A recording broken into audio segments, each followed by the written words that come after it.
C'était le 15 mai 2015. Les représentants du gouvernement malien, des mouvements armés et de la médiation internationale signaient ensemble à Bamako l'accord pour la paix et la réconciliation. Résultat de 8 mois d'âpres négociations à Alger pour tenter de mettre fin à 3 ans de conflits meurtriers dans le nord du pays. C'est un jour de prière pour que la paix revienne définitivement dans notre pays. Il est évident aujourd'hui que nous sommes pleins d'espoir que la paix sera définitive au Mali. Pour instaurer une paix durable, l'accord d'Alger se fonde sur 5 piliers. Parmi eux, la décentralisation de l'État malien et plus de gouvernance régionale, la démilitarisation des combattants rebelles et leur intégration dans une armée reconstituée, ainsi que le développement économique du Nord Mali. Mais sur place, ces mesures peinent à être appliquées.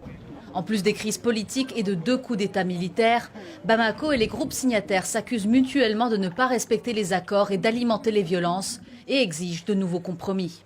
Ça se termine sous des bonnes notes, dans des espoirs réaffirmés, dans une volonté progressive, n'est-ce pas, et annoncée des partis, à poser des jalons d'un véritable processus.